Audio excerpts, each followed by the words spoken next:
আসসালামু আলাইকুম, সবাই কেমন আছেন? আশা করি সবাই অনেক অনেক ভালো আছেন। চলে এলাম নতুন একটি ভিডিও নিয়ে। দেখেন তো আমাদের টিনের চালে কত সুন্দর পোশাক হয়েছে।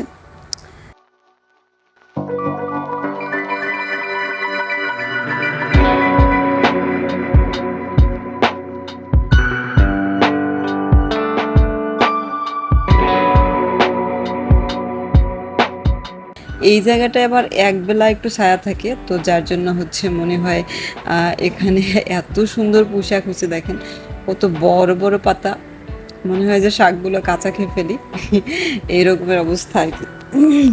তো ভাবলাম আজকে সবার সাথে শেয়ার করি যে টিনের উপরে এত সুন্দর পোশাক হয়েছে, তাও আবার মনে হয় যে কোনো এক গ্রামীণ আবহে। তো আসলে এটা তো মানে এখানেও কিন্তু খুব বেশি মাটি না, এখানেও কিন্তু অল্প মাটিতেই হয়েছে।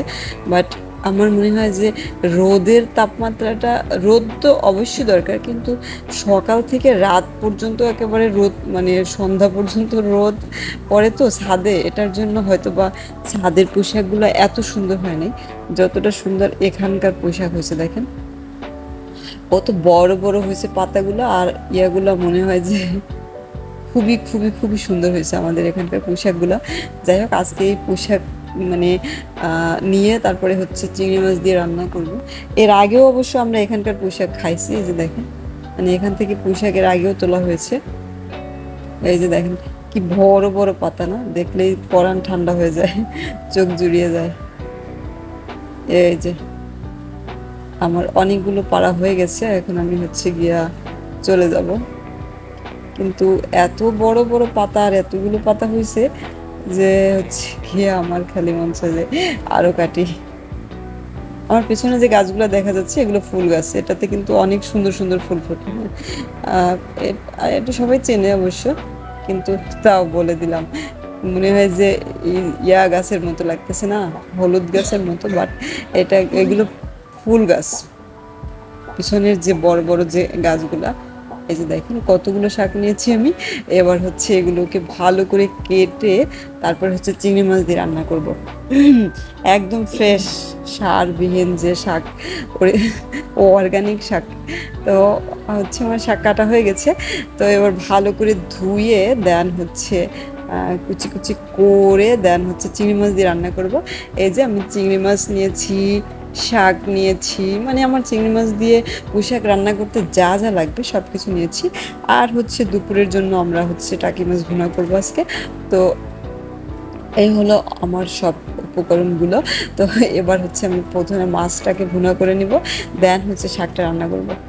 সবাই সাথে থাকুন এবং দেখতে থাকুন আমি কিভাবে এই ফ্রেশ পুঁইশাকটা রান্না করব। হ্যাঁ, যাই হোক, আমি একটু তড়িঘড়ি করে প্রথমে হচ্ছে টাকি মাছটা ভুনা করব। টাকি মাছ কিন্তু আমরা এভাবে ভুনা করি, হচ্ছে ভালো করে হচ্ছে গিয়া তেলে হচ্ছে প্রথমে ভাজি, দেন হচ্ছে গিয়া এভাবে মশলা কষিয়ে তারপরে হচ্ছে গিয়া টাকি মাছগুলোকে ভুনা করি। আর আমি হচ্ছে এভাবে ঝোল দিয়েছি, বাট ঝোল কিন্তু থাকবে না। হ্যাঁ, পুরোপুরি শুকিয়ে ফেলবো ঝোলটা, কারণ হচ্ছে টাকি মাছে এরকম ঝোল রাখলে কিন্তু একদমই ভালো লাগে না। তো হচ্ছে এই যে দেখেন আমার টাকি মাছ ভুনা করা হয়ে গেছে। দেন হচ্ছে আমি পোশাকটা বসাবো এখন। এই পোশাকের জন্য হচ্ছে গিয়ে আমি তেল আর চিংড়ি মাছটা দিয়ে দিয়েছি। আর হ্যাঁ, চিংড়ি মাছ আমি অর্ধেক বেটে দিয়েছি। আমার কাছে মনে হয় যে বাটা চিংড়ি মাছ একটু না দিলে তরকারির টেস্ট আমার কাছে কোনোভাবেই ভালো লাগে না। তো যাই হোক, আমি হচ্ছে পেঁয়াজ, মরিচ, কাঁচামরিচ দিয়ে ভালো করে কষিয়ে দেন হচ্ছে আমি বাটা যে মাছটা ছিল ওটা দিয়ে দিলাম, হলুদ, মরিচ, লবণ। এবার ভালো করে কষিয়ে দেন হচ্ছে আমি দিয়ে দিলাম ডাটা, পুঁইয়ের ডাটা। পুঁইশাকের ডাটা কিন্তু অনেক মজা, আমার কাছে তো ভীষণ ভালো লাগে। আমি জানি না কার কাছে কেমন লাগে, তো পুঁইশাকের ডাটা আমার কাছে ভীষণ পছন্দ। আর হ্যাঁ, এটার একটা ব্যাপার আছে, এই শাকটা একটা টাইমিংয়ের মধ্যে উঠাতে পারলে এটা কিন্তু অনেক বেশি ভালো লাগে। আর যদি একটু টাইম ওভার হয়ে যায় তাহলে কিন্তু এটা আবার বিস্বাদ লাগে অনেক খেতে। যাই হোক, যারা রান্না করে তারা অবশ্যই এটা জানে। তো যে এটা পুঁইশাক যদি সঠিক টাইমে রান্না করা না যায় তাহলে কিন্তু এটা আসলে আর খেতে ভালো লাগে না, এটার টেস্টটা পুরোপুরি পাল্টে যায়। হ্যাঁ, তো যাই হোক, আমি চেষ্টা করবো সঠিক টাইমের মধ্যে এটাকে রান্না করার জন্য। তো হয়ে গেছে আমার রান্না করা। এই যে দেখেন আমার হচ্ছে ফাইনাল লুক। আজকে দুপুরের মেনু হচ্ছে কি আমার খুবই সহজ সাদামাটা, তবে পুঁইশাকটা কিন্তু বেশ মজা হয়েছিল। আপনিও এরকম ঘরে আঙিনায় পুঁইশাক লাগিয়ে খেতে পারেন।